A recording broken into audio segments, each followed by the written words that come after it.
ಚಪ್ಪಾಳಿ ಹಾಕಬೇಡ್ರಿ, ಯಾಕಂದ್ರೆ ಮುಂದಿನ ಕತಿ ಬೇರೆ ಐತಿ. ಇಷ್ಟೊಂದು ಕಾನ್ಫಿಡೆನ್ಸ್ ಇಟ್ಕೊಂಡು ನನಗೆ ಮದುವೆ ಮಾಡಿ ಕೊಟ್ಟಿದ್ದು ರಾಯಚೂರು ಜಿಲ್ಲೆ ಮಾನ್ವಿ ತಾಲೂಕು ಕವಿತಾಳ್ ಅಂತ ಒಂದು ಸಣ್ಣ ಹಳ್ಳಿಗೆ. ನಾನು ನಮ್ಮಮ್ಮ ಅಪ್ಪಗೆ ಬಿಟ್ಟಾಗ ಭಾಳ ಹತ್ತಿದ್ದಿಲ್ಲ, ಆ ಊರು ನೋಡಿ ಭಾಳ ಹತ್ತಿದ್ದೆ. ಯಾಕಂದ್ರೆ ಜಗತ್ತೊಳಗೆ ಅಂಥ ಹಳ್ಳಿ ಐತಂತ ಗೊತ್ತಿದ್ದಿದ್ದಿಲ್ಲ.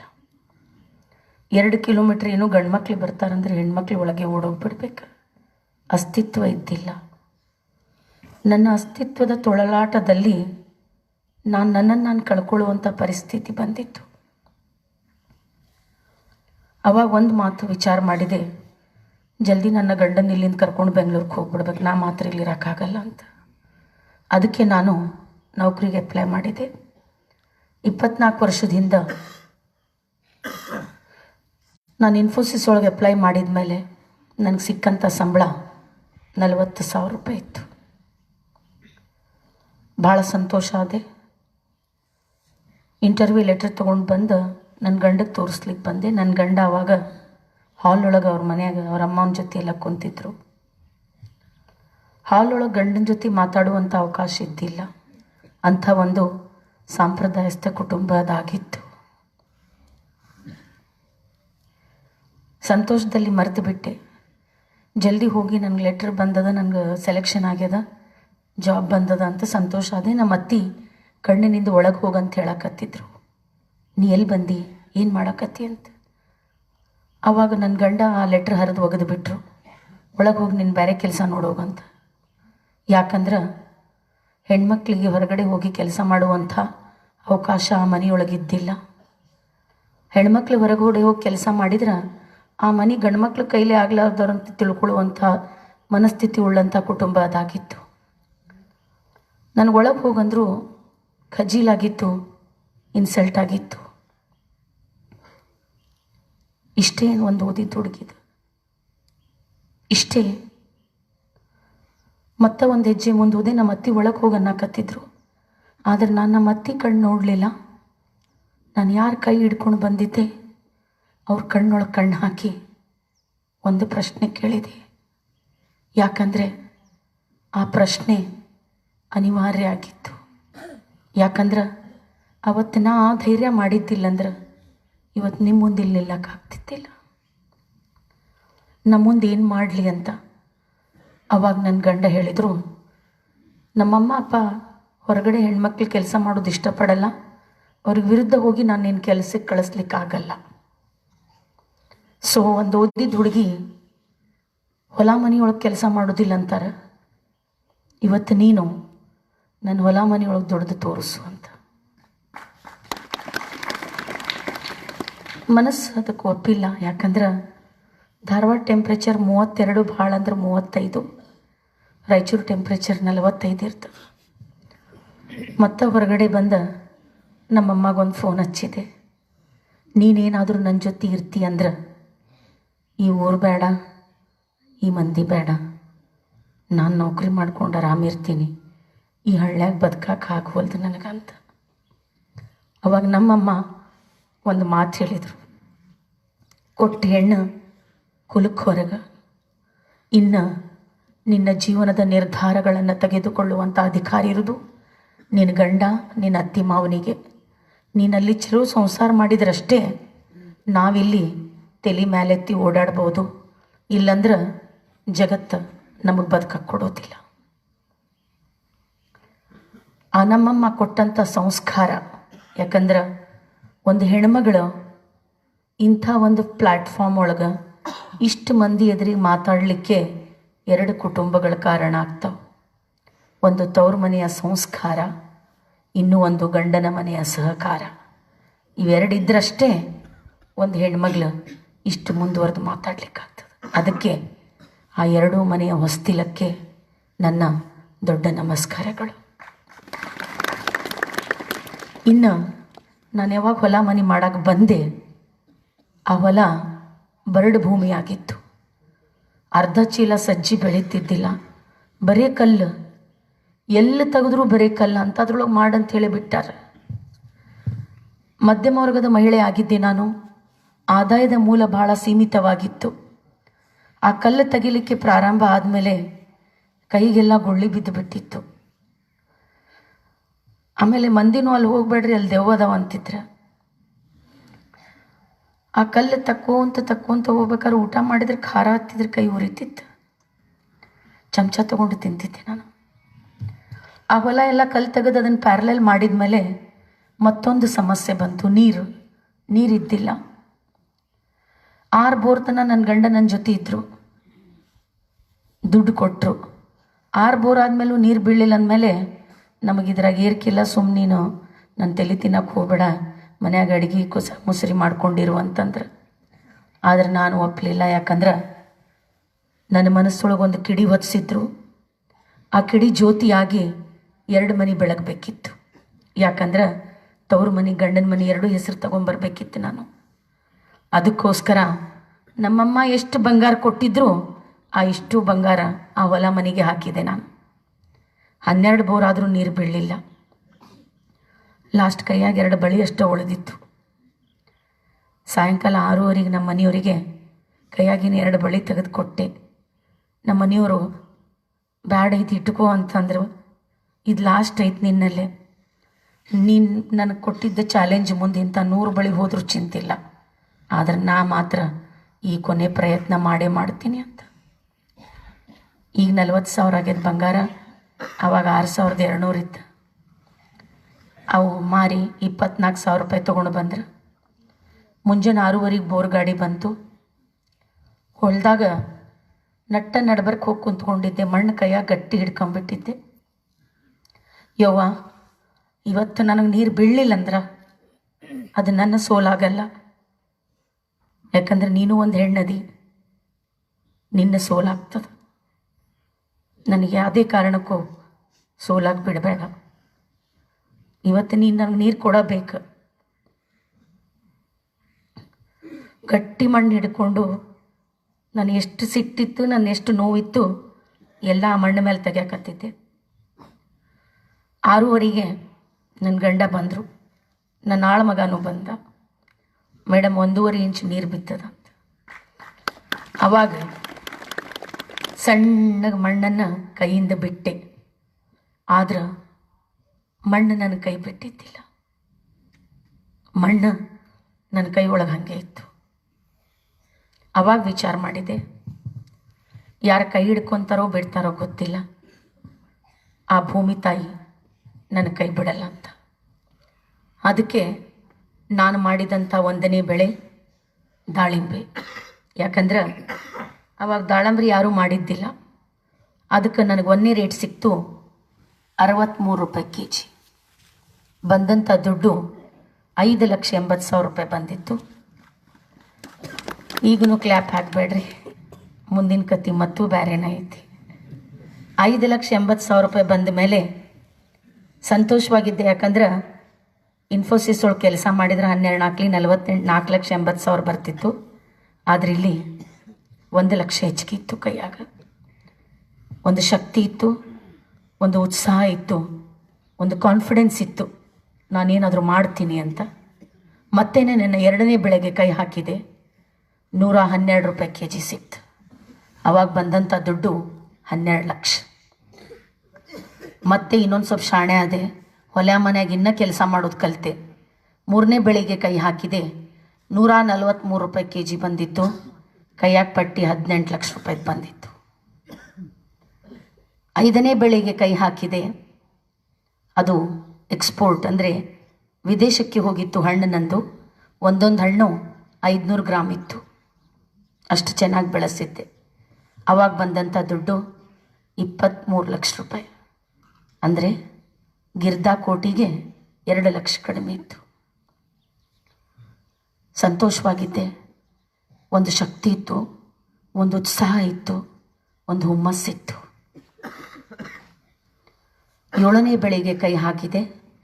ಆವಾಗ ಆಸೆ ಇತ್ತು 50 ಲಕ್ಷ ರೂಪಾಯಿ ತೆಗಿತೀನಿ ಈ ಸಲ ಅಂತ. ಖರ್ಚು ಮಾಡಿದೆ. 23 ಲಕ್ಷ ರೂಪಾಯಿ ಎಲ್ಲ ಹಾಕಿದೆ. ಬೆಂಗಳೂರು ಮಾರ್ಕೆಟಿಗೆ 9 ಲೋಡ್ ಗಾಡಿ ಹಣ್ಣು ಹೋಗಿತ್ತು. ರಿಜೆಕ್ಟ್ ಆಗಿ ವಾಪಸ್ ಬಂತು. ಯಾಕಂದ್ರೆ ದುಂಡಾಣು ಅಂಗಮಾರಿ ರೋಗ. ನಿಮ್ಮ ಬಿಜಾಪುರ ಒಳಗೂ ಭಾಳಷ್ಟು ಮಂದಿ ದಾಳಿಂಬೆ ಮಾಡಿದ್ರು. ಹಣ್ಣಿಗೆ ಚುಕ್ಕಿ ಬರ್ತದೆ, ಸೀಳ್ ರೋಗ ಬರ್ತದೆ, ಜಿಗಿಟಾಗಿರ್ತದೆ. ರಿಜೆಕ್ಟಾಗಿ ವಾಪಸ್ ಬಂತು. ದೊಡ್ಡದೊಂದು ಗುಡ್ಡದ ಮೇಲಿಂದ ದಪ್ಪ ಅಂತ ಕೆಳಗೆ ಒಗದಂಗಾಗಿತ್ತು. ಕೆಳಗೆ ಒಗೆದ್ರೂ ಕಾಲಷ್ಟ ಮುರಿದ್ರ ಮೇಲೆ ಎದ್ದೇಳ್ತಿದ್ದೆ. ಸೊಂಟ ಮುರಿದು ಹೋಗಿತ್ತು. ಯಾಕಂದ್ರೆ ಸೊಂಟ ಮುರಿದವ್ರ ಮೇಲೆ ಎದ್ದೇಳೋದು ಅಷ್ಟು ಸರಳ ಇಲ್ಲ. ಹೇಳಕ್ಕೆ ಬರೋದಿಲ್ಲ ಅವರಿಗೆ. ಎಲ್ಲರೂ ಬೈಯಕ್ಕೆ ಚಾಲು ಮಾಡಿಬಿಟ್ರು. ಆ ಹೆಣ್ಮಗಳಿಗೆ ಓದ್ಕೊಂಡು ಮನ್ಯಾಗ ಕುಂದ್ರಂದಿದ್ವಿ, ಸುಳ್ಳು ಅದನ್ನು ಮಾಡ್ತೀನಿ ಇದನ್ನು ಮಾಡ್ತೀನಿ ಅಂತೇಳಿ ತಾನು ರೋಡಿಗೆ ಬಿದ್ದು ನಮಗೂ ರೋಡಿಗೆ ತೊಗೊಂಡು ಬಂದು ಒಗದ್ಲಂತ. 23 ಲಕ್ಷ ರೂಪಾಯಿ ಖರ್ಚು ಮಾಡಿದ್ದೆ, ಕೈಯಾಗ ಪಟ್ಟಿ 2,60,000 ರೂಪಾಯಿಗೆ ಬಂದಿತ್ತು. ಗೊಬ್ಬರದ ಅಂಗಡಿಯವ್ರು ಫೋನ್ ಮಾಡಕ್ಕೆ ಚಾಲು ಮಾಡಿಬಿಟ್ರು. 18 ಲಕ್ಷ 23 ಲಕ್ಷ ಬಂದಾಗ ಫೋನ್ ಮಾಡಿದ್ದಿಲ್ಲ. ಯಾವಾಗ ಬಿದ್ದೆ ಬಡ್ಡಿ ಚಕ್ರ ಬಡ್ಡಿ ಎಲ್ಲ ಕೊಡ್ಬೇಕಂತ ಕಿರಿಕಿರಿ ಇಟ್ಬಿಟ್ರು. ಇನ್ನು ಮಂದಿ ಮಕ್ಕಳಂತೂ ಬಾಜುಕ್ಕೆ ಬರಲಿಲ್ಲ. ಯಾಕಂದ್ರೆ ಬಾಜುಕ್ಕೆ ಹೋದ್ರೆ ಮತ್ತೇನಾದರೂ ಬೇಡ್ತಾರಂತ. ಎಲ್ಲರೂ ಗೆದ್ದೆತ್ತಿನ ಬಾಲ ಹಿಡಿತಾರೆ, ಬಿದ್ದೆತ್ತಿಗೆ ಎಲ್ಲರೂ ಕಲ್ಲಿಟ್ಟು ಹೊಡಿತಾರೆ. ಯಾಕಂದ್ರೆ ಆ ಎತ್ತಿಗೆ ಓಡಾಕ್ ಬರ್ತಿರೋದಿಲ್ಲ.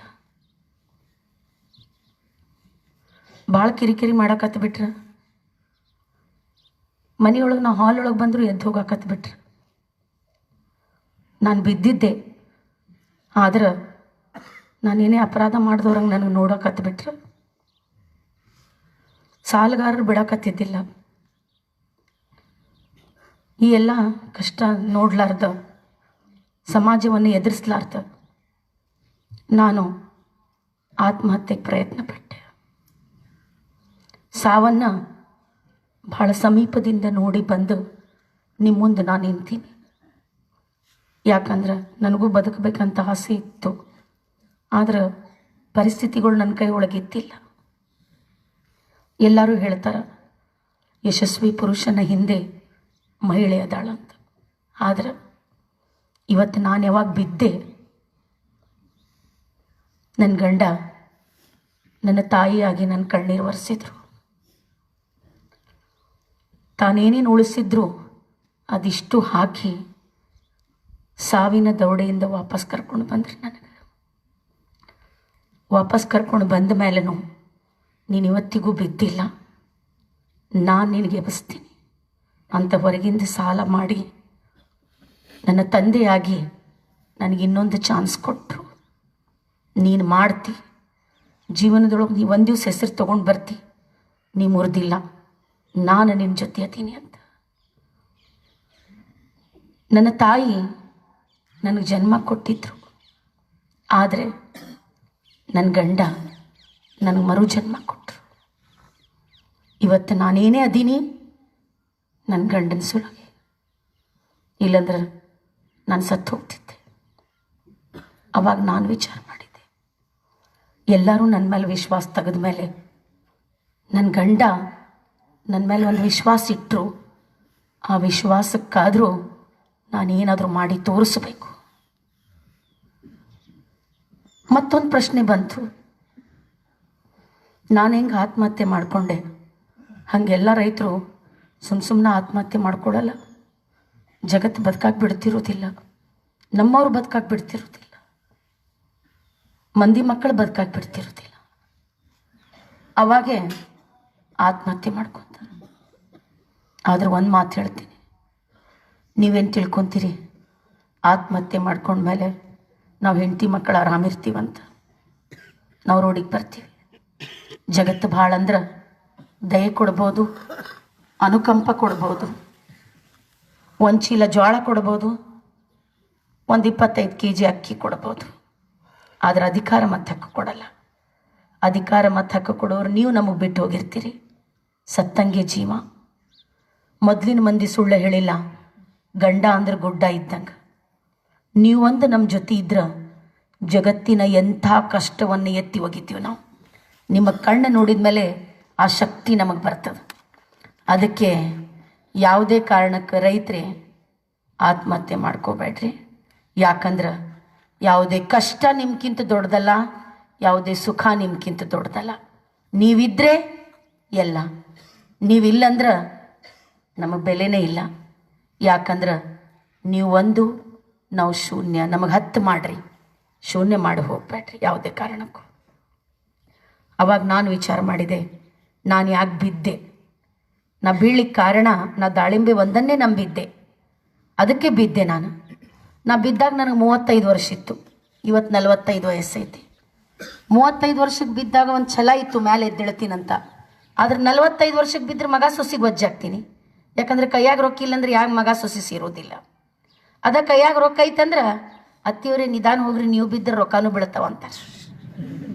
ಅದಕ್ಕೋಸ್ಕರ ನಾನು ಎಂಥ ಒಂದು ಸ್ಕೀಮ್ ರೆಡಿ ಮಾಡಬೇಕಂದ್ರೆ,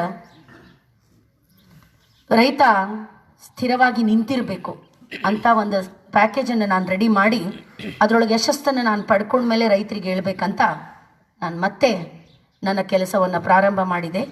ಇವತ್ತು 8 ಎಕರೆ 10 ಗುಂಟೆಯಲ್ಲಿ 1 ಇಂಚ್ ನೀರಿನಲ್ಲಿ 1 ಲೇಬರ್ ಇಟ್ಕೊಂಡು ಯಾವುದೇ ಥರವಾದ ಎಣ್ಣೆ ಔಷಧ ಗೊಬ್ಬರಗಳ ಬಳಕೆ ಮಾಡಲಾರ್ದಂಗೆ ನಾನು ಮಾಡಿದ್ದ ಬೆಳೆಗಳ ವಿವರ: 2100 ಶ್ರೀಗಂಧ, 600 ದಾಳಿಂಬೆ, 600 ಪೇರಲ, 600 ಮಾವು, 450 ಸೀತಾಫಲ, 100 ಬೆಟ್ಟದ ನೆಲ್ಲಿಕಾಯಿ, 100 ನೀರ್ಲಹಣ್ಣು, 100 ಬಾರಿಹಣ್ಣು, 100 ನಿಂಬೆ, 100 ಮೋಸಂಬಿ, 100 ಹುಣಸೆಕಾಯಿ, 100 ನೀರ್ಲಹಣ್ಣು, 100 ತೆಂಗಿನಕಾಯಿ, ಇದರ ಜೊತೆ 800 ಸಾಗವಾನಿ ಗಿಡಗಳು, ಕುರಿ ಸಾಕಾಣಿಕೆ, ಕೋಳಿ ಸಾಕಾಣಿಕೆ, ಜೇನು ಸಾಕಾಣಿಕೆ, ಹೈನುಗಾರಿಕೆಯನ್ನು ಸಮರ್ಪಕವಾಗಿ ನಾನು ನಿಭಾಯಿಸ್ತಿದ್ದೀನಿ.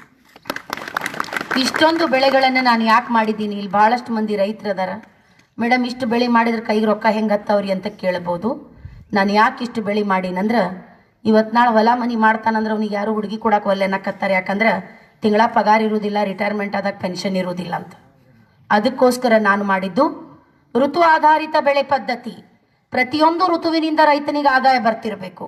ದಾಳಿಂಬೆ ಸೀಸನ್ ದಾಳಿಂಬೆ ದುಡ್ಡು, ಮಾವು ಸೀಸನ್ ಮಾವು ದುಡ್ಡು, ಪೇರಲ ಸೀಸನ್ ಪೇರಲ ದುಡ್ಡು. ಅಂದ್ರೆ ಸತತ್ ರೊಕ್ಕ ಕೈಯಾಗಿ ಬರ್ತಿರ್ಬೇಕು. ಅದು 10,000 ಬರಲಿ, ಅದು 20,000 ಬರಲಿ, ಅದು 1 ಲಕ್ಷ ಬರಲಿ. ಯಾಕಂದ್ರೆ 100 ರೂಪಾಯಿ kg ಉಳ್ಳಾಗಡ್ಡಿನೂ ತಿಂದೀವಿ, 2 ರೂಪಾಯಿನೂ ತಿಂದೀವಿ. ಮಾರ್ಕೆಟ್ ನಮ್ಮ ಕೈ ಒಳಗಿಲ್ಲ.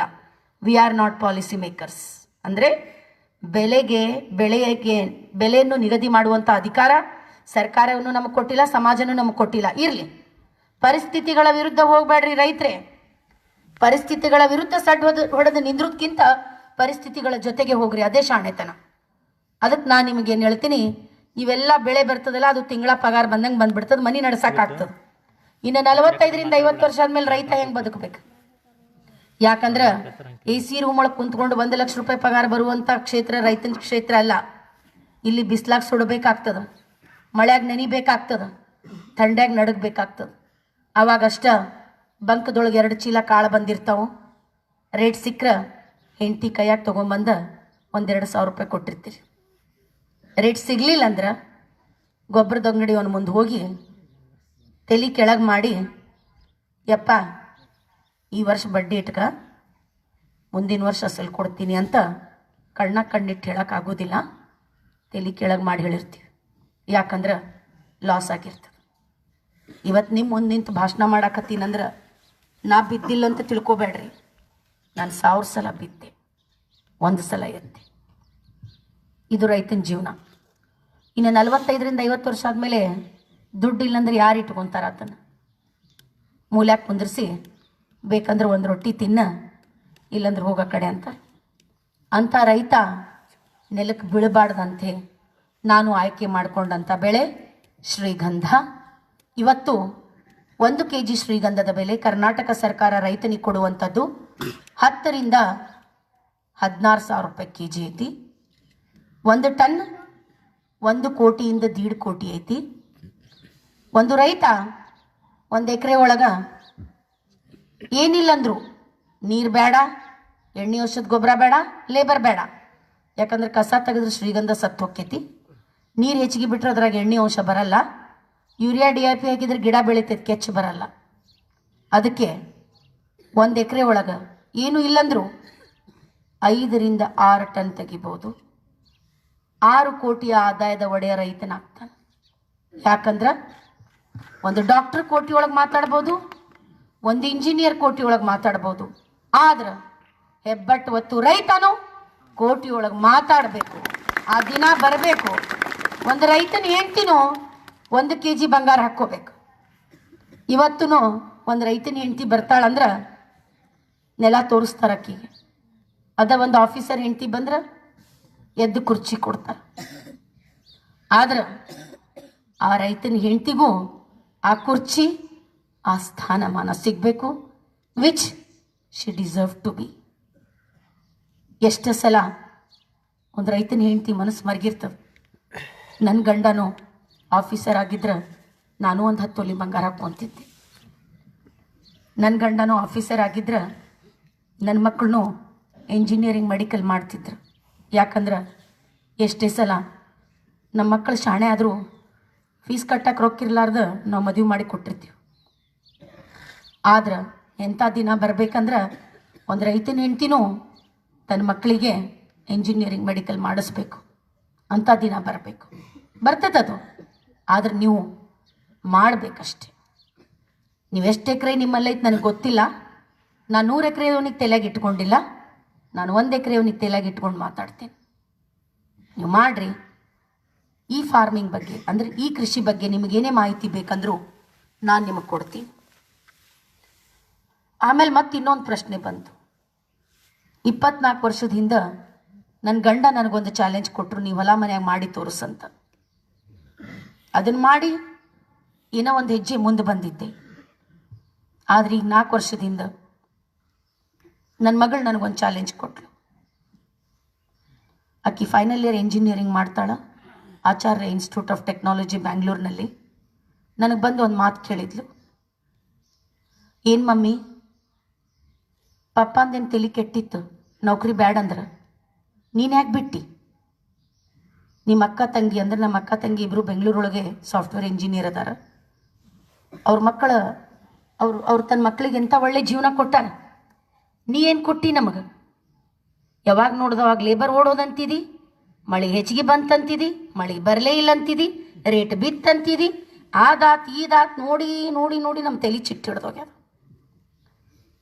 ಇಂಥ ಜೀವನ ಕೊಡೋದಕ್ಕೆ ನಮಗೆ ಜನ್ಮ ಯಾಕೆ ಕೊಟ್ಟಿ ಅಂತ ನನ್ನ ಅಸ್ತಿತ್ವದ ಬಗ್ಗೆ ನನ್ನ ಮಗಳು ಒಂದು ಪ್ರಶ್ನೆ ಮಾಡ್ತಾಳೆ. ಸ್ವಲ್ಪ ಹೊತ್ತು ಕಾಲು ಕೆಳಗಿನ ನೆಲ ಹೋದಂಗಾಗಿತ್ತು. ಯಾಕಂದ್ರೆ ಯಾವ ಕೆಲಸ ನನಗೆ ಬರ್ತಿದ್ದಿಲ್ಲ. ಈ ಮಕ್ಳಿಗೋಸ್ಕರ ಕಲ್ತು ನಾ ಮಾಡಾಕತ್ತಿದ್ದೆ, ಅವ್ರಿಗೊಂದು ಒಳ್ಳೆ ಭವಿಷ್ಯ ಕೊಡುವಂಥ ಪ್ರಯತ್ನ ಮಾಡಿದ್ದೆ. ಆದ್ರೆ 5 ನಿಮಿಷಕ್ಕೆ ಬಂದು ನೀರು ಮೇಲೆ ಗುಳ್ಳಿ ಹೊಡೆದಂಗೆ ಹೊಡೆದು ಬಿಟ್ಲು. ಸ್ವಲ್ಪ ಹೊತ್ತು ನಾನು 3 ತಿಂಗಳು ನಿದ್ದೆ ಮಾಡಿಲ್ಲ, 15 ದಿವಸ ಊಟ ಮಾಡಿಲ್ಲ. ನನಗೆ ಆಕಿಗೆ ತೋರಿಸೋದಿತ್ತು, ಈ ಕೃಷಿ ಒಳಗೂ ಒಂದು ರೈತ ಬದುಕಿ ತೋರಿಸ್ಬೋದು ಅಂತ. ಅದಕ್ಕೆ ನಾನು ಹಗಲು ರಾತ್ರಿ ನಿದ್ದೆ ಮಾಡ್ಲಾರ್ದಂಗೆ ಆಕಿನ ಮಾತು ಚುಚ್ಚಾಕತ್ತಿತ್ತು ಎದ್ಯಾಗ. ಏನು ಮಾಡಿದ್ರೂ ಸಮಾಧಾನ ಆಗಕತ್ತಿದ್ದಿಲ್ಲ. ನಮ್ಮ ಅಕ್ಕ ತಂಗಿ ಜೀವನ ಒಳ್ಳೇದಂತೇಳಿ ನನಗೆ ನೆಲಕ್ಕೆ ಒಗೆದು ಹೋಗ್ಬಿಟ್ಲಲ್ಲ ನನ್ನ ಮಗಳಂತ. ಆವಾಗ ನಾನು ಶ್ರೀಗಂಧದ ನರ್ಸರಿಗಳ ಬಗ್ಗೆ ಟ್ರೈನಿಂಗ್ ತೊಗೊಂಡೆ. ಯಾಕಂದ್ರೆ 1000 ಶ್ರೀಗಂಧದ ಗಿಡ ಹಚ್ಚಿದ್ರೆ ಅದರೊಳಗೆ 100 ಉಳಿಯೋದಿಲ್ಲ, ಭಾಳ ಸಾಯ್ತಾವೆ. ನಾನು ಎಂಥ ಟ್ರೈನಿಂಗ್ಗಳನ್ನು ತಗೊಂಡು ಎಂಥ ಗಿಡಗಳನ್ನು ರೆಡಿ ಮಾಡ್ತಿದ್ದೀನಿ ಅಂದರೆ, ಜೀವಾಮೃತ, ಪಂಚಗವ್ಯ, ದಶಪರ್ಣಿ, ಬ್ರಹ್ಮಾಸ್ತ್ರ, ಅಗ್ನಿಯಾಸ್ತ್ರ, ನೀಮಾಸ್ತ್ರಗಳ ಬಳಕೆ ಮಾಡಿ ಅತ್ಯಾಧುನಿಕ ತಂತ್ರಜ್ಞಾನದಿಂದ ಶ್ರೀಗಂಧದ ಗಿಡಗಳನ್ನು ಬೆಳೆಸಿ ಕರ್ನಾಟಕ ಅಷ್ಟೇ ಅಲ್ಲ, ಮುಜಫರ್ಪುರ್ ಬಿಹಾರ್, ಛತ್ತೀಸ್ಗಢ ರಾಯ್ಪುರ್, ಮೈಸಾನ ಗುಜರಾತ್, ತೆಲಂಗಾಣ, ಆಂಧ್ರ ಪ್ರದೇಶ್, ತಮಿಳುನಾಡು, ಕೇರಳ, ಭಾರತದ ಎಲ್ಲ ರಾಜ್ಯಗಳಿಗೆ ನನ್ನ ಶ್ರೀಗಂಧದ ನರ್ಸರಿಗಳನ್ನು ನಾನು ರನ್ ಮಾಡ್ತಿದ್ದೀನಿ. ಆಮೇಲೆ ನಮ್ಮ ಅಕ್ಕ ತಂಗಿ ಒಂದು ಮನೆ ತೊಗೊಂಡಿದ್ರು ಬೆಂಗಳೂರೊಳಗೆ. ನನಗೂ ತೊಗೊಂಡ್ರೆ, ಯಾಕಂದ್ರೆ ನಾವು ಅಕ್ಕ ತಂಗಿಯಾರ ಏನೇ ತೊಗೊಂಡ್ರು 3 ಮಂದಿ ಸೇರಿ ತೊಗೊತಿದ್ವಿ. ಅವ್ರು ತೊಗೋಬೇಕಾದ್ರೆ ನನ್ನಲ್ಲಿ ರೊಕ್ಕಿತ್ತಿಲ್ಲ, ಯಾಕಂದ್ರೆ ಭಾಳ ಕಷ್ಟ ಇತ್ತು. ಮನೆ ನಡೆಸೋಕ್ಕೆ ತ್ರಾಸಾಗ್ತಿತ್ತು 3 ಮಕ್ಕಳ ಜೊತೆ. ನನಗಾಗಲ್ಲ ಅಂತಂದೆ. ಅವ್ರು ತೊಗೊಂಡ್ಬಿಟ್ರು, ಯಾಕಂದರೆ ಅವರು ಮಲ್ಟಿನ್ಯಾಷನಲ್ ಕಂಪ್ನಿಯೊಳಗೆ ಕೆಲಸ ಮಾಡ್ತಾರೆ, ಅವ್ರಿಗೆ ಲೋನ್ ಸಿಕ್ತು. ಆದರೆ ಈಗ 2 ವರ್ಷದಿಂದ ನಾನು ಅದೇ ಜಾಗದಲ್ಲಿ ಕಾರ್ನರ್ ಸೈಟ್ ತೊಗೊಂಡು ರಿಜಿಸ್ಟ್ರೇಷನ್ ಮಾಡಿಸ್ಕೊಂಡೆ. ನೆಟ್ ರೊಕ್ಕ ಕೊಟ್ಟು, ನಾ ಯಾರ ಕಡೆ ಸಾಲ ಕೇಳಲಿಲ್ಲ. ನಮ್ಮ ಅಕ್ಕ ತಂಗಿನೂ ಬಂದ್ರೆ, ಯವ್ವ ನಾ ಆ ಕಂಪ್ನ್ಯಾಗ ಲೋನ್ ತೊಗೊಂಡಿವಿ, ತಿಂಗಳ ರೊಕ್ಕ ಕಟ್ಟಕ್ಕಾಗ್ಲಾರ್ದ ಕೆಟ್ಟ ಜೀವ ತಿನ್ನಕತ್ತಾರ, ಒಳಗೆ ಅವ್ರಿಗೆ ಬೈಯಾಕತ್ತೀವಿ, ಮೇಲೆ ನಮಸ್ಕಾರ ಮಾಡ್ತೀವಿ. ನಮಗೂ ಅಲ್ಲೇ ರಾಯಚೂರೊಳಗೆ 1-2 ಎಕರೆ ಹೊಲ ಇದ್ರು ನೋಡಿ, ನಾವು ನಿನ್ನಂಗೆ ದುಡ್ದು ಹಿಂಗೆ ನೆಟ್ ರೊಕ್ಕ ಕೊಟ್ಟು ರಿಜಿಸ್ಟ್ರೇಷನ್ ಮಾಡಿಸ್ಕೊತೀನಿ. ನನ್ನ ಮಗಳೂ ಮುಂದೆ ಬಂದ್ಲು, ಮಮ್ಮಿ ಸಾರಿ ಅಂದ್ಲು. ನಾನು ಕಣ್ಣೆತ್ತಿ ನೋಡಿಲ್ಲ, ಯಾಕಂದ್ರೆ ಬಿಸಿ ರಕ್ತ ನನ್ನ ಅಸ್ತಿತ್ವವನ್ನು ಅಳ್ಳಾಡಿಸಿದ್ಲು. ಮತ್ತೆ ಒಂದು ಹೆಜ್ಜೆ ಮುಂದೆ ಬಂದ್ಲು, ಮಮ್ಮಿ ನನಗೂ ಒಂದು 10 ಎಕರೆ ಹೊಲ ಇದ್ದವನಿಗೆ ಕೊಟ್ಟು ಮದುವೆ ಮಾಡಿ ನಾನು ನಿನಗಿಂತ ಹೆಚ್ಚಿಗೆ ಹೆಸರು ತೊಗೊಂಡ್ಬರ್ತೀನಿ. ಆವಾಗ ನನಗೆ ಭಾಳ ಸಂತೋಷ ಆಯ್ತು. ಯಾಕಂದ್ರೆ ನಾವು ಮಾಡುವಂಥ ಕಸುಬನ್ನು ನಮ್ಮ ಮಕ್ಕಳ ಅದ್ರ ಬಗ್ಗೆ ಒಂದು ಗೌರವ ವ್ಯಕ್ತಪಡಿಸಿದಾಗ ನನಗಲ್ಲ, ಎಲ್ಲ ತಂದೆ ತಾಯಿಗೆ ಒಂದು ಸಮ್ಮಾನ, ಒಂದು ಹೆಮ್ಮೆ ಅನ್ನಿಸ್ತದೆ. ಯಾಕಂದ್ರೆ ದಾಸರು ಸುಮ್ಮನೆ ಹೇಳಿಲ್ಲ, ನಿಂದಕರಿರಬೇಕು ನಿಂದಕರು. ನನ್ನ ಮಗಳು ನನಗೆ ಚುಚ್ಚಿ ಮಾತಾಡಿದ್ದಕ್ಕೆ she force me to accept agriculture is a best business rather than the occupation. ಅಂದರೆ ನಾನು ಕೃಷಿಯನ್ನು ಒಂದು ಕಸಬನ್ನಾಗಿ ತಗೊಂಡಿದ್ದೆ, ಅದಕ್ಕೆ ಅದನ್ನು ವ್ಯವಹಾರವಾಗಿ ತಗೊಳ್ಳಿಕ್ಕೆ ನನಗೆ ಸಪೋರ್ಟ್ ಮಾಡಿದ್ಲು. ಅದಕ್ಕೆ ಯಾರಾದರೂ ನಿಮ್ಮ ಬಗ್ಗೆ ಮಾತಾಡಕತ್ತಾರಂದ್ರೆ ಎಂದಿಗೂ ತಪ್ಪು ತಿಳ್ಕೊಬೇಡ್ರಿ, ನೀವು ಅವ್ರಿಗಿಂತ ಒಂದು ಹೆಜ್ಜೆ ಮುಂದೆ ಹೋಗಿರ್ತೀರಿ, ಅದಕ್ಕೆ ಹೊಟ್ಟೆಯವ್ರು ನಿಮ್ಮ ಬಗ್ಗೆ ಮಾತಾಡ್ತಿರ್ತಾರೆ. ನೀವು ಯಾವುದೇ ಕಾರಣಕ್ಕೂ ನಮ್ಮಿಂದ ಆಗೋದಿಲ್ಲ ಅಂತ ಕುಂದಿರ್ಬೇಡ್ರಿ. ಆಮೇಲೆ ಭಾಳಷ್ಟು ಮಹಿಳೆಯರು ಬಂದಿರಿ. ನಾವು ಮಹಿಳೆಯರಂದ್ರೆ ನದಿ ಇದ್ದಂಗೆ, ಹುಟ್ಟೋದು ಒಂದು ಮನೆ, ಸೇರೋದು ಸಮುದ್ರ. ನದಿ ಹರ್ಕೋಂತ ಹೋಗ್ತಿರ್ತದೆ, ಯಾವಾಗಲೂ ನಾವು ಹೇಳ್ಕೊಂಡಂಥ ಗಂಡನ ಮನೆ ನಮಗೆ ಸಿಗಲ್ಲ.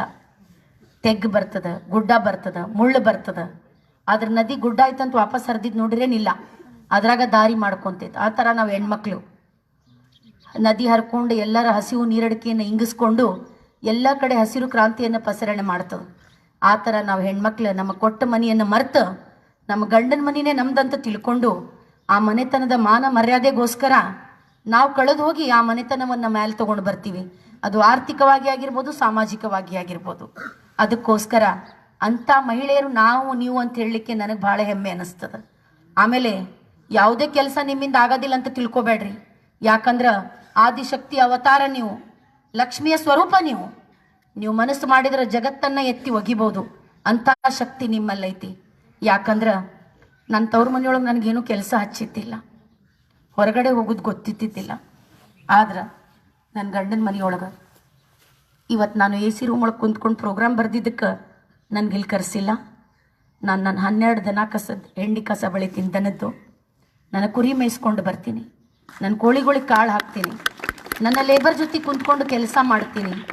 ನನ್ನ ಬಣ್ಣವನ್ನು ಭೂಮಿ ತಾಯಿ ಕೊಟ್ಟು ಭೂಮಿ ತಾಯಿ ಬಣ್ಣವನ್ನು ನಾನು ತಗೊಂಡೆ. 7-8 ಸಲ ಆ ಬಿಸಿಲೊಳಗೆ ಚಕ್ರ ಬಂದು ಬಿದ್ದೆ ನಾನು. ಆದ್ರೆ ನನ್ನ ಇಂಜಿನಿಯರ್ ಆಗಬೇಕಂತ ಕನಸು ಸತ್ತಿತ್ತು, ಛಲ ಸತ್ತಿದ್ದಿಲ್ಲ. ಆ ಛಲನೇ ನನಗಿಷ್ಟು ದೂರ ಕರ್ಕೊಂಡು ಬಂತು.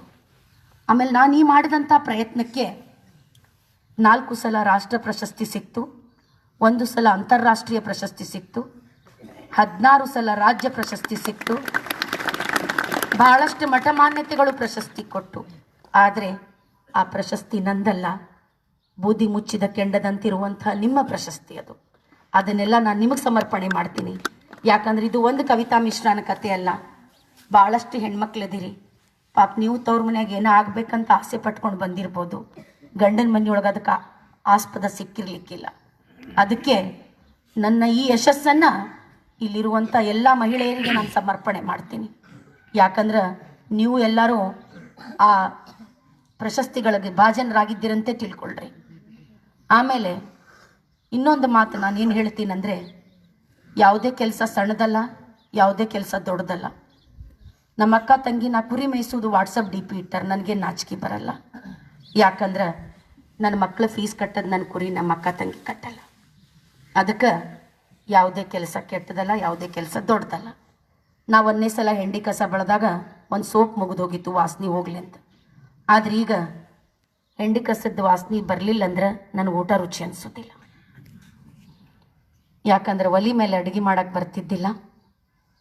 1ನೇ ಸಲ ಅಡುಗೆ ಮಾಡೋದು ಕಲ್ತಾಗ ಒಂದು 26 ಸೀರೆ ಸುಟ್ಕೊಂಡಿದ್ದೆ. ಆದರೆ ಇವತ್ತು 1000 ಮಂದಿಗೆ ಅಡುಗೆ ಮಾಡಿ ಹಾಕ್ತೀನಿ. ಯಾಕಂದರೆ ಕಲ್ಕೊಂಡೆ ನಾನು. ಅದಕ್ಕೆ ಯಾವುದೇ ಕೆಲಸ ನೀವು ಇದು ಸಣ್ಣದು, ಇದನ್ನು ನಾನು ಯಾಕೆ ಮಾಡಲಿ ಅಂತ ಎಂದಿಗೂ ತಿಳ್ಕೊಬೇಡ್ರಿ. ಯಾಕಂದ್ರೆ ನಮ್ಮ ಮನೆಯೊಳಗೆ ಇಲ್ಲಾಂದ್ರೆ ಯಾರೂ ಕೊಡೋದಿಲ್ಲ. ನಮ್ಮ ಹೊಲ ಮನ್ಯಾಗ ದುಡುದು ತಿನ್ನೋದ್ರಿಂದ ನಾವು ಎಂದಿಗೂ ಸಣ್ಣವ್ರಾಗಲ್ಲ, ದೊಡ್ಡವರೇ ಆಗ್ತೀವಿ. ಆಮೇಲೆ ಯಾರು ನಿಮ್ಮ ಕೈ ಹಿಡ್ಕೊತಾರೋ ಬಿಡ್ತಾರೋ ಗೊತ್ತಿಲ್ಲ, ಭೂಮಿ ತಾಯಿ ಕೈ ಬಿಡೋದಿಲ್ಲ. ಅದು ನಾನು ಕಂಡುಕೊಂಡಿದ್ದು.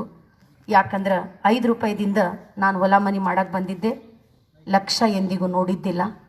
ಇವತ್ತು ಭೂಮಿ ತಾಯಿ ಲಕ್ಷ ತೋರಿಸಿದ್ಲು.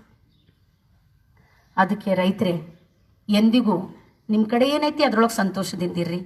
ಆಮೇಲೆ ಅವ್ರು ಹಾಡು ಚಲೋ ಹಾಡಿದರು, ನೀವು ಸಣ್ಣವರಲ್ಲ, ನೀವು ದೊಡ್ಡವರು. ಒಂದು ಬಸವಣ್ಣನ ವಚನದೊಂದಿಗೆ ನನ್ನ ಮಾತನ್ನು ಮುಗಿಸ್ತೀನಿ. ಇವನಾರವ ಇವನಾರವ ಇವನಾರವ ಎಂದೆನಿಸದಿರಯ್ಯ, ಇವನಮ್ಮವ ಇವನಮ್ಮವ ಇವನಮ್ಮವ ಎಂದೆನಿಸಯ್ಯ ಕೂಡಲ ಸಂಗಮ ದೇವ. ಯಾಕಂದರೆ ನಾನು ರಾಯಚೂರು ಜಿಲ್ಲೆಯಿಂದ ಬಂದರೂ ಇವನಾರವ ಅಂತ ನೀವು ನನಗೆ ಹೇಳಲಿಲ್ಲ. ಇವನಮ್ಮವ ಅಂತ ನಿಮ್ಮ ಸೆರೆಗೊಳಗೆ ನನಗೆ ಹಾಕ್ಕೊಂಡು ನಿಮ್ಮ ಮನೆಯ ಮಗಳ ಸ್ಥಾನವನ್ನು ಕೊಟ್ಟು ನನಗೊಂದು ಮರ್ಯಾದೆ ಕೊಟ್ಟು ಇವನಮ್ಮವ ಅಂತ ಆ ಬಸವಣ್ಣನ ವಚನವನ್ನು ಅರ್ಥಗರ್ಭಿತರನ್ನಾಗಿ ಮಾಡಿ ನಿಮ್ಮ ಊರೊಳಗೆ ಬಂದಿದ್ದಕ್ಕೆ, ನನಗೊಂದು ಮರ್ಯಾದೆ ಕೊಟ್ಟಿದ್ದಕ್ಕೆ ನಿಮ್ಮೆಲ್ಲರಿಗೂ ನನಗೆ ಧನ್ಯವಾದಗಳನ್ನು ಹೇಳ್ತೀನಿ. ಒಕ್ಕಲಿಲ್ಲದ ಊರು, ಮಕ್ಕಳಿಲ್ಲದ ಮನೆ, ಲೆಕ್ಕವಿಲ್ಲದ ಬೇಹಾರ, ಈ ಮೂರು ದುಃಖ ಕಾಣೆಂದ ಸರ್ವಜ್ಞ. ಯಾವ ಊರೊಳಗೆ ಒಕ್ಕಲಿಗನಿಲ್ಲ ಆ ಊರಿಗೆ ಅರ್ಥ ಇಲ್ಲ, ಆ ಊರದೊಳಗೆ ಸುಖ ಇಲ್ಲ, ಆ ಊರದೊಳಗೆ ಲಕ್ಷ್ಮೀ ವಾಸ ಇರಲ್ಲ. ಯಾವ ಊರೊಳಗೆ ಒಕ್ಕಲಿಗನದಾನ ಆ ಅಣ್ಣ ಹೇಳ್ದಂಗೆ ಅಲ್ಲಿ ಬಂಗಾರ, ಬೆಳ್ಳಿ, ಅಕ್ಕಿ, ಶಾವ್ಗಿ ಪಾಯಸ ಎಲ್ಲ ಬರ್ತದೆ. ಯಾಕಂದರೆ ಅವನೇ ಇದನ್ನೆಲ್ಲ ಬೆಳೆಯೋದು. ನೇಗಿಲ ಕುಲದೊಳಗಡಗಿದೆ ಕರ್ಮ, ನೇಗಿಲ ಮೇಲೆ ನಿಂತಿದೆ ಧರ್ಮ. ಧರ್ಮ ಮತ್ತು ಕರ್ಮ ಎರಡೂ ರೈತರಿ ನಿಮ್ಮ ಮೇಲೆ ಅದಾವು. ನೀವು ಮುಳುಗಿದ್ರೆ ಜಗತ್ತು ಮುಳುಗ್ತದೆ. ನೀವು ಒಂದೇ ಹಿಂಗಾರಿ ಮುಂಗಾರಿ ಯಾವ್ದಾದ್ರು ಒಂದು ಬೆಳೆಯೋದು ಬಿಡ್ರಿ, ಅಳ್ಳಾಡ್ತೈತಿ ಜಗತ್ತು. ಯಾಕಂದ್ರೆ ಒಂದು ಇಂಜಿನಿಯರ್ ಸ್ಟ್ರೈಕ್ ಮಾಡಿದ್ರು ಜಗತ್ತು ನಡೀತದ, ಒಂದು ಡಾಕ್ಟರ್ ಸ್ಟ್ರೈಕ್ ಮಾಡಿದ್ರು ಜಗತ್ತು ನಡೀತದ. ನೀವು ಸ್ಟ್ರೈಕ್ ಮಾಡಿದ್ರಂದ್ರೆ ಇವರೆಲ್ಲರೂ ಅಳ್ಳಾಡಕತ್ತಿ ಬಿಡ್ತಾರೆ. ಯಾಕಂದ್ರೆ ಅನ್ನದಾತ ಯಾವತ್ತು ಕೊಟ್ಟವನು, ಬೇಡ್ದವನಲ್ಲ. ಅದಕ್ಕೆ ಬೇಡು ವರ್ಗಕ್ಕೆ ಮೊದಲು ಮರ್ಯಾದೆ ಇಲ್ಲ, ಇವತ್ತು ಇಲ್ಲ, ನಾಳೆನೂ ಇರುವುದಿಲ್ಲ. ನೀವು ಸರ್ಕಾರಕ್ಕೆ ಸಾಲ ಕೊಡುವಂಗೆ ಆಗಬೇಕು. ಯಾಕಂದ್ರೆ ಭಾಳ ಅಂದ್ರೆ ನಿಮಗೆ ಸಿಗೋದು ಪಾಪ, ದಯೆ, ಅನುಕಂಪ, ಇದು ಬೇಡ. ಅಧಿಕಾರ ಮತ್ತು ಹಕ್ಕು ತಗೊಳ್ರಿ. ನಿಮ್ಮ ಹೊಲ್ದಾಗ ಗುದ್ಲಿ ಸಲ್ಕಿ ತೊಗೊಂಡು ನೀವು ದುಡಿರಿ, ಅವಾಗ ಎಲ್ಲರೂ ನಿಮ್ಮ ಬೆನ್ನು ಹತ್ತಿ ಬರ್ತಾರೆ. ಆ ದಿನ ಬರ್ತೈತಿ. ನೀವು ಎಲ್ಲಕ್ಕಿಂತ ಸ್ಟ್ರಾಂಗ್ ಅದಿರಿ. ನಿಮಗೆ ಸ್ವತಃ ಗೊತ್ತಿಲ್ಲ ನಿಮ್ಮಲ್ಲಿ ಏನೈತಿ ಅಂತ. ಜಗತ್ತಿಗೆ ಅನ್ನ ಹಾಕೋರು ನೀವು. ಯಾವುದೇ ಕಾರಣಕ್ಕೂ ನಾವು ಸಣ್ಣವ್ರಂತ ತಿಳ್ಕೊಬೇಡ್ರಿ ಅವ್ರು ಹಾಡ್ದಂಗೆ. ಯಾಕಂದ್ರೆ ಯಾವಾಗ ಅವ್ರು ಹಾಡಿದ್ರು ನನ್ನ ಕಣ್ಣೊಳಗೆ ನೀರು ಬಂತು. ಯಾಕಂದರೆ ನೀವು ಮುಳುಗಿದ್ರೆ ಜಗತ್ತು ಮುಳುಗ್ತದೆ. ನಿಮ್ಮ ಅಸ್ತಿತ್ವದ ಮೇಲೆ ಜಗತ್ತಿನ ಇರುವಿಕೆ ಐತಿ. ಅದಕ್ಕೆ ಇನ್ನೊಮ್ಮೆ ಮಗದೊಮ್ಮೆ ಎಲ್ಲ ರೈತರಿಗೆ, ರೈತ ಮಹಿಳೆಯರಿಗೆ ಅವರ ಪಾದ ಮುಟ್ಟಿ ನನ್ನ ದೊಡ್ಡ ನಮಸ್ಕಾರಗಳೊಂದಿಗೆ ಇವತ್ತು ಇಲ್ಲಿ ನನಗೆ ಸನ್ಮಾನ ಮಾಡಿದ್ದು ಸರ್ ನನಗೆ ಮಾಡಿಲ್ಲ, ಆ ಭೂಮಿ ತಾಯಿಗೆ ಮಾಡಿದ್ದೀರಿ. ಆ ನನ್ನ ಮಣ್ಣಿಗೆ ಕೊಟ್ಟಂಥ ಸನ್ಮಾನ, ಅದಕ್ಕೋಸ್ಕರ ಆ ಮಣ್ಣಿಗೆ, ಆ ಭೂಮಿ ತಾಯಿಗೆ ನಾನು ಚಿರಋಣಿ ಚಿರಋಣಿ ಚಿರಋಣಿ. ಜೈ ಜವಾನ್, ಜೈ ಕಿಸಾನ್. ದೃಢ ನಿರ್ಧಾರ, ದೃಢ ಸಂಕಲ್ಪ ಹಾಗೂ ಕಠಿಣ ಪರಿಶ್ರಮದ ಪೂರ್ಣ ಮೊತ್ತವೇ ಯಶಸ್ಸು ಎಂಬುದನ್ನು ಹಾಗೂ ಸಾವಿರ ಉಳುಪೆಟ್ಟು ತಿಂದು ಮೂರ್ತಿಯಾಗಿ ಹೊರಹೊಮ್ಮಿದ ಸ್ಫೂರ್ತಿದಾಯಕ ಜೀವನದ ಯಶೋಗಾಥೆಯನ್ನು ಹಂಚಿಕೊಂಡಂತಹ ಶ್ರೀಮತಿ ಕವಿತಾ ಮಿಶ್ರಾ ಅವರಿಗೆ ಅಭಿನಂದನೆಗಳು. ಈಗ